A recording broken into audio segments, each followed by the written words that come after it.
Vamos a hablar justamente con el ministro de Salud de la provincia de Buenos Aires, con Daniel Goyan, de la situación. Daniel, muy buenos días. Juana Muní y Rocío Criado en Futurock te saludamos. ¿Cómo estás?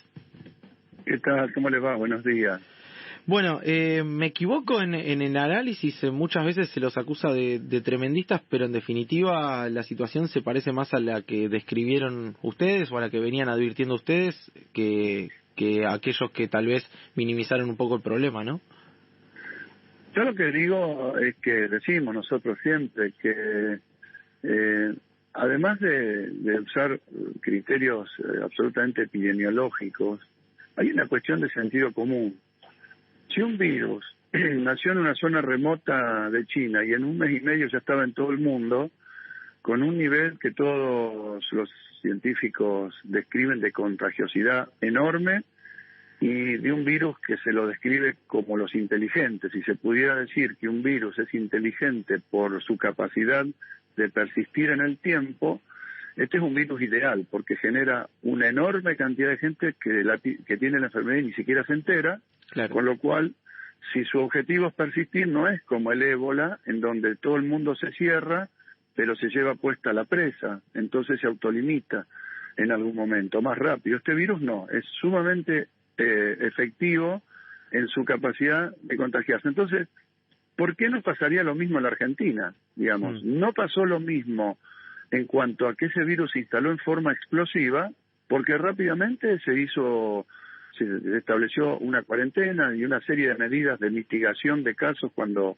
de contagios, cuando la enfermedad empezó a ser ya de transmisión comunitaria masiva en un gran conglomerado. Pero el virus va a estar todo el tiempo intentando contagiar, y como acá está el grueso de las actividades sociales, económicas, porque hay 16 millones de personas viviendo en un área chica, pero donde la gente tiene que venir a comprar, donde salen los camiones, donde están los grandes mercados, los puertos principales, etcétera, etcétera. Es obvio que permanentemente va a intentar correrse hacia otros lugares de la provincia y hacia otros lugares del país. Es puro sentido común.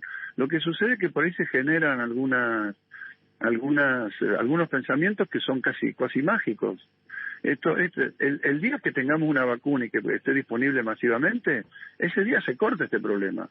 Mientras tanto, va a haber que convivir con esto y hacer lo que se hace en todo el mundo. Cuando hay rebrotes hay que cerrar, pero para eso hay que pasar primero por el famoso pico, que puede ser muy agudo, como fue en muchos países, o que puede ser extendido en el tiempo, como estamos haciendo nosotros. Claro. Cuando es agudo, saturó todos los sistemas de salud y se produce una mortalidad enorme por no poder acceder a los tratamientos. Y cuando es extendido como nosotros, vamos con una tasa de mortalidad baja. No hay ninguna cuestión. Lo que pasa es que se mezclan otras cosas, ¿no? Entonces, bueno, el doctor muerte, todo esto no ayuda para nada para el pensamiento científico, ¿no? Claro.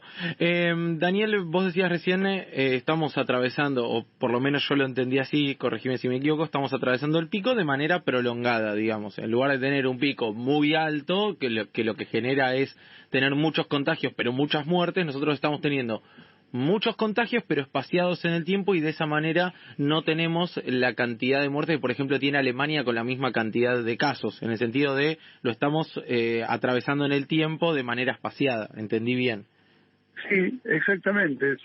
Si vos tenés 10.000, 20.000 casos en un mes y medio, la mortalidad excedente se produce porque lo que vimos en todos lados, las personas no pueden llegar a los tratamientos, pero no solamente no pueden llegar a una cama de terapia intensiva, son pacientes que al quedarse en una residencia de ancianos, porque ya no entraban en el sistema sanitario, contagiaban a todo el resto y nadie los podía atender, porque ya no había médicos, no había nadie que fuera. Entonces, en España entraban, en Italia también, a las residencias de ancianos que habían estado un mes cerrados y se encontraban la mitad de la gente muerta. ¿Por qué? Porque cuando el sistema colapsa, no es solamente que no entran en los hospitales, es que ya nadie puede atender al que está en su casa en una situación grave. ¿Y hoy el riesgo de colapso está? Nosotros lo vamos manejando, estamos bien porque, bueno, estaría colapsado si estuviéramos con la cantidad de camas que teníamos hace 4 meses, pero nosotros aumentamos en la provincia de Buenos Aires casi un 140% la cantidad de camas de terapia intensiva, y se desplegaron todos estos otras herramientas de aislamiento, estas herramientas de intervención domiciliaria, estas herramientas de diagnósticos tempranos, etcétera, que nos permitió que hoy estemos bien. Obviamente, lo que siempre decimos nosotros, estamos con un ojo mirando permanentemente la ocupación de camas. Si en algún momento se llega a una situación crítica, pero que tiene que ser muy anterior al 100% de ocupación, porque fue un efecto inercia durante 3 semanas. Entonces, si se llega a ese momento, va a haber que apretar algún botón rojo extra una vez más, que es lo que venimos diciendo siempre. Entonces, pájaro de mal agüero, porque lo que quieren instalar es que a partir de ahora todo va a ser una apertura. No es así. Claro. Se irá viendo. El botón rojo es cerrar todo por unas semanas. Y la única manera de evitar que cuando se llegue a un punto en donde estemos muy cerca de pasar a la saturación del sistema, va a haber que hacer algo diferente y va a haber que agregar, o mejor dicho, quitar circulación en base a quitar actividades que hoy se están permitiendo. Yo ayer venía una foto de un boliche, pensé que era fake, que me la mandaron por Twitter, un boliche en la capital. En Recoleta. Sí, yo vivo por ahí. Yo pensé que era fake, Yo no sé todavía si no es fake. No lo clausuraron, de hecho. Claro.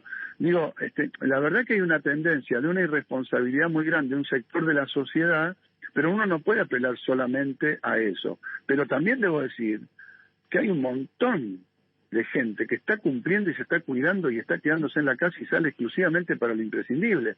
Digo, pero claro, con que un 30-40% de la gente no cumpla o sea irresponsable, la situación cambia. Así que, como conclusión de todo esto, ni pensar en nuestra visión, como estamos creciendo hoy, agregar más actividades, ni pensarlo. Agregar más actividades hoy, ni pensarlo. Y ver dentro de unos días cómo viene y tener, como dijimos siempre, el botón rojo a la mano. Esto creo que es así, no hay otra. Cuando tengamos vacuna cambia la historia. Si el suelo hiperinmune llega a tener una eficacia muy impresionante, llega a ser muy eficaz, puede cambiar la historia porque gestionar la pandemia de otra manera. Ahora, mientras no tengamos esos recursos terapéuticos, no hay otra cosa para hacer. Ministro, ¿qué tal? Rocío Creo lo saluda. Y en relación a la atención dentro de lo que es el área metropolitana, ayer había algunas declaraciones y análisis sobre cuál es la situación en la ciudad y si muchos pacientes iban a la provincia a atenderse. ¿Cómo está esa situación? Yo siempre digo que esto es una única unidad epidemiológica y sanitaria. Miren, no le quepa duda que hay un montón de gente que vive en la provincia y se va a atender a la ciudad de Buenos Aires porque su prepaga ya no tiene más lugar en la clínica Trinidad de San Isidro ni de Quilmes, y entonces quiere ese nivel de atención y presiona sobre sus efectores de la ciudad de Buenos Aires, y viceversa. El paciente va a buscar la cama en donde esté, independientemente de qué lugar sea la General Paz. Es ridículo pensar esto como un sistema estanco de un lado y del otro. Permanentemente vamos a tener gente de un lado que va para el otro buscando la cama que no encuentre, y en el sector que tiene un nivel económico superior, es muy difícil que acepte una internación en una clínica o sanatorio cercano a su domicilio que no le guste. Va a querer buscar un nivel de calidad, etcétera, que él presume que es así, o que siente que es así, y si no se lo dan del lado de la General Paz, hay que pensar otra cosa. A la ciudad de Buenos Aires, habitualmente, en tiempos normales, entran entre 2 y 3 millones de personas que van a trabajar, ¿no? Sí. Mucha de esa gente vive en un barrio del conurbano, porque es un country que no puede tenerlo en la capital y quiere vivir en un lugar como ese. Pero su vida laboral, como gente humilde también que trabaja en la capital, su vida laboral, 10, 12 horas por día, está en la capital. 10, 12 horas por día, cuando se enferma, tiene un problema, va a la clínica de su obra social de la capital, que es donde está la mayor concentración de sectores privados de salud. Entonces, no se puede mirar esto como una cuestión estanca de un lado del otro de donde vivo. Es un único sistema sanitario, y esto es lo que por ahí algunos no quieren entender. Daniel, vos decías recién, bueno, hasta que no esté la vacuna, efectivamente, no vamos a tener otra herramienta más que esta, más que la cuarentena, más que cerrar un poco, abrir un poco y demás. En función de la cantidad de casos que estás viendo hoy, ¿crees que es necesario debatir prontamente, no digo hoy, pero sí tal vez la semana que viene, restricciones, o es una cantidad de casos esperable en función de lo que se anunció? Mientras nosotros tengamos a la vista que el nivel de ocupación de camas que nos haga prever que para el próximo mes tenemos un cierto margen de tranquilidad, uno puede decir, bueno, no agreguemos más actividades, vayamos viendo cómo crece la curva, pero si aún así, sin agregar formalmente actividades, vemos que se dispara, va a haber que tomar una medida excepcional. Eso a nosotros lo decimos siempre porque parece ser que, y por eso nos titulan así como, parece ser que esto no se puede entender, que es una cosa muy sencilla de entender.